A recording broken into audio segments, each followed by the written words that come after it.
భౌమ చతుర్థి సందర్భంగా భూలాభాన్ని గృహలాభాన్ని సిద్ధింపజేసుకోవటానికి, రుణ బాధల నుంచి సులభంగా బయటపడటానికి ఎలాంటి ప్రత్యేకమైన పరిహారాలు పాటించాలి?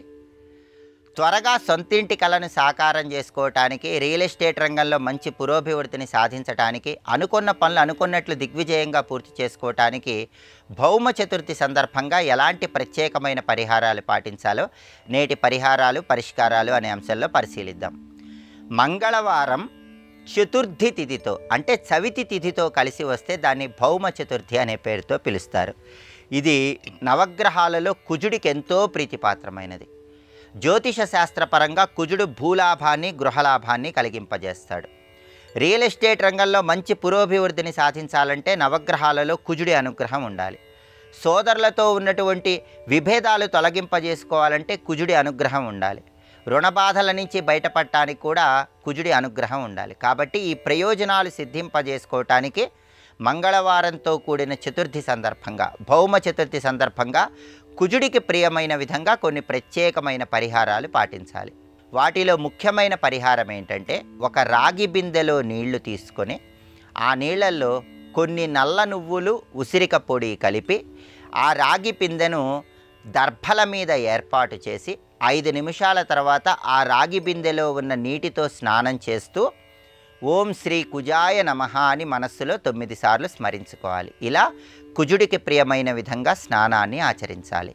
స్నానం చేసిన తర్వాత ఒక రాగి పళ్ళెల్లో లేదా రాగి పాత్రలో 1 కేజీ కందిపప్పు పోసి ఎవరికైనా దానంగా ఇవ్వాలి. అలాగే భౌమ చతుర్థి సందర్భంగా ఈరోజు కొన్ని ప్రత్యేకమైన దానాలు నిర్వహించడం ద్వారా కుజుడిని చాలా సులభంగా ప్రసన్నం చేసుకోవచ్చు. కందులు లేదా కందిపప్పు, గోధుమలు, బెల్లము, వీటిలో ఏవైనా దానం ఇస్తే ఉత్తమ ఫలితాలు కలుగుతాయి. ఎరుపు రంగు వస్త్రాలు ఈరోజు ఎవరికైనా దానం ఇవ్వటం ద్వారా కుజుడిని చాలా సులభంగా ప్రసన్నం చేసుకోవచ్చు. అలాగే మీకు దగ్గరలో పారే నీళ్లు ఉన్నట్లయితే, ప్రవాహం ఉన్నట్లయితే భౌమ చతుర్థి రోజు కొన్ని ప్రత్యేకమైన వస్తువులు ఆ ప్రవాహంలో వదిలిపెట్టాలి. అలా వదిలిపెట్టడం ద్వారా జాతక దోషాల తీవ్రతను తగ్గింపజేసుకోవచ్చు. ఆ వస్తువులలో ముఖ్యమైనవి సింధూరం రాసిన కొబ్బరికాయలు 9 కొబ్బరికాయలు తీసుకొని వాటికి పూర్తిగా సింధూరం రాసి ఆ 9 కొబ్బరికాయలు పారే నీళ్ళల్లో విడిచిపెట్టడం ద్వారా జాతక దోషాల తీవ్రతను తగ్గింపజేసుకోవచ్చు. అలాగే రాగి ముక్కలు, కుంకుమ కలిపినటువంటి అక్షింతలు పారే నీళ్ళల్లో విడిచిపెట్టడం ద్వారా కూడా ఉత్తమ ప్రయోజనాలు అందిపుచ్చుకోవచ్చు. బెల్లం కలిపినటువంటి నువ్వులు పారే నీళ్ళల్లో విడిచిపెట్టడం ద్వారా కూడా సకల శుభాలను సిద్ధింపజేసుకోవచ్చు. ఇలా ప్రత్యేకమైన వస్తువులు పారే నీళ్ళల్లో విడిచిపెట్టడం ద్వారా గ్రహాల అనుగ్రహాన్ని సిద్ధింపజేసుకోవచ్చు. కుజుడిని సులభంగా ప్రసన్నం చేసుకోవచ్చు.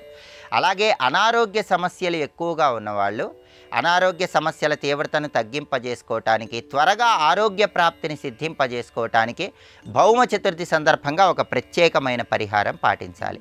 ఆ పరిహారం ఏంటంటే, ఒక కొత్త కుండలో అన్నం వండాలి. ఆ అన్నాన్ని ఒక కొత్త ఎర్రటి వస్త్రంలో ఉంచి మూట కట్టాలి. ఆ మూటను ఒక పళ్ళెంలో ఉంచి ఆ మూట పక్కనే ఒక మట్టి ప్రమిదను ఉంచి నువ్వుల నూనె పోసి 3 ఒత్తులు వేసి దీపాన్ని వెలిగించాలి.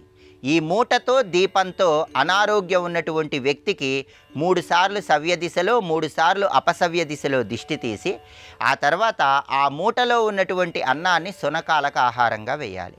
ఈ ప్రత్యేకమైన పరిహారం భౌమ చతుర్థి రోజు పాటించడం ద్వారా దీర్ఘకాలిక అనారోగ్య సమస్యల తీవ్రతను తగ్గింపజేసుకోవచ్చు. ఆరోగ్య ప్రాప్తిని సిద్ధింపజేసుకోవచ్చు.